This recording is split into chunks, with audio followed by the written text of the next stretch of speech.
Hey, I'm Ryan Phelan, and you're listening to the Epic Phelan podcast. This episode, I'm playing an epic game of exploding kittens with Dakota Kidby from Centric. We discuss the risks and pitfalls of managing your own PR and social media, the role of social media influencers, and why Dakota loves mummy bloggers. Okay, Dakota, welcome to Epic Phelan. Thanks for having me. I know, it's awesome. That's a sweet name, my friend. It is. Epic Phelan. It's a play on my name, and it's an epic show. Love it. All right. So honored to be here. Awesome. So we got Dakota Kidby from Centric. Yes. Tell me a little bit more about your business and what you do. Awesome. Thanks, Ryan. So Centric Inc. has been a social media marketing consultancy here in Calgary for the last 3 years. I myself have a 9-year background in public relations and marketing. And in 2016, I decided to open up my own social media marketing shop, mostly because I felt that there was a huge gap in Calgary for that service offering. And as of right now, we work with about 25 different sectors in the Calgary area, a couple of clients outside of Calgary as well in the foothills area of Alberta. And yeah, going strong and year number 4. So. Oh, you're number 4. So yeah, you're right in there. You're doing good. Yeah. So you come from a PR background. I do. Public relations. Yeah, that's very much needed these days. Yes, it is. And a lot of the times it's an afterthought, to be honest. Usually when people look at their budgets, they think, oh, no, we don't need marketing. We don't need PR. We don't need communications. But really, those 3 areas are a huge driver for any business, and they are absolutely needed. Absolutely essential. And with the way social media is expanding, it's good to have an expert. Yes, absolutely. And I think in this age, what's been really interesting, especially for someone such as myself that used to work very heavily with traditional media outlets, is taking that leap from the traditional landscape to the digital landscape. And as just a quick example, when you're pitching out a story for a client or trying to do some content or storytelling, it's interesting how now you're not just pitching traditional media or writing a media release. You're also taking into consideration social media, website copy, potential digital marketing activities. And you're not really just working with traditional media anymore. You're also working with influencers. So the landscape has changed substantially. And if you're going to survive in this industry as a practitioner, you absolutely have to tackle that area as well. Absolutely. I'm going to get you to expand on that. But before I do, the whole point of the podcast, being that it's Epic Phelan, is to find out a little bit more about you, to find out what you like about our awesome city, but to do this while playing a bit of a game. So I have some games here. We got skyscrapers, we got Jenga, we got some Sushi Go, we got Exploding Kittens. Any particular game stand out to you? I'm going to have to say Exploding Kittens. Done. All right. So we'll get started with the game here, but we'll also continue on with the interview. Fantastic. It's been a while since I played this, Ryan, so. Right on.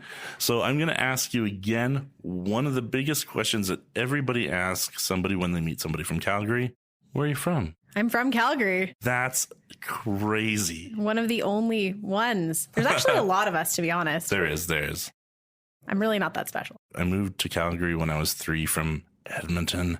Oh, Edmonton. I know. I don't even like saying it. I actually really love Edmonton. It's why I have to love Edmonton. I have 5 brothers and sisters that live up there, and if they hear me saying anything bad about it, I feel the wrath. But no, it's awesome. Very different city, but I love Calgary. Yeah, me too. What made you decide to move into a business on your own? So honestly, I worked for lots of different people. I worked in lots of different roles. I took something from every single one. But the biggest thing was I really love working for myself, and I love the ability to shape my life and live the lifestyle of an entrepreneur. One thing that people say about entrepreneurs is, oh, you must have, all the time in the world. It must be an easier lifestyle. It's absolutely not. It's just like a diet change. It is a lifestyle, and you have to live and breathe that lifestyle. Otherwise, you probably won't make it. So while, yes, I do work very hard, I do get to very much shape the way that I live my life. If I want to go on a trip, I can take work with me most of the time. If I want to go hike a mountain midday on a Monday, sure, I'll be working till midnight that night when I get home, but I can do that. So for me, it was the lifestyle and working for myself, as well as the ability to work with multiple clients. Absolutely. What kind of different clients do you have, can I ask? Of course. So primarily, I work with a lot of real estate clients, actually. And that kind of just fell into my lap. I've been working with real estate for the last 3 years, even prior to that in previous roles. And then I also do a lot of lifestyle. So I work with Marta Loop, the business improvement area there. I love Marta Loop. They're a fantastic client, really fun.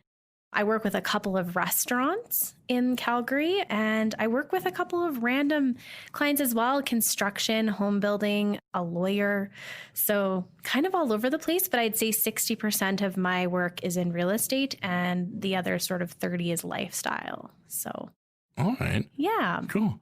Okay, so we have the cards dealt out here. Have you played Exploding Kittens before? A long time ago when it first came out, yes. Okay, so same here. We've looked at the rules here, and let's check it out. The key being not to get an exploding kitten. Okay. We're going to do rock, paper, scissors to see who goes first. Yes. Okay. Ready? Yeah. Rock, paper, scissors.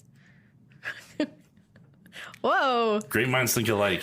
Oh, so that's me. So that's you. No, Okay. but I'm gonna say you get to go first.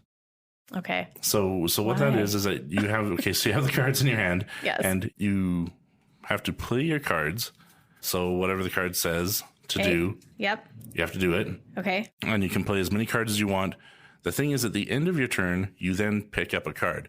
Okay. Now, naturally, at the beginning of the game, there's going to be less of a chance of having an exploding kitten than as the cards dwindle down. Okay. Ready? Yes. Okay. So I would like a favor. You must give me one of your cards of your choice. Oh, my choice. Yes. These cards are hilarious and they're very Friday the 13th. Yes, they're very.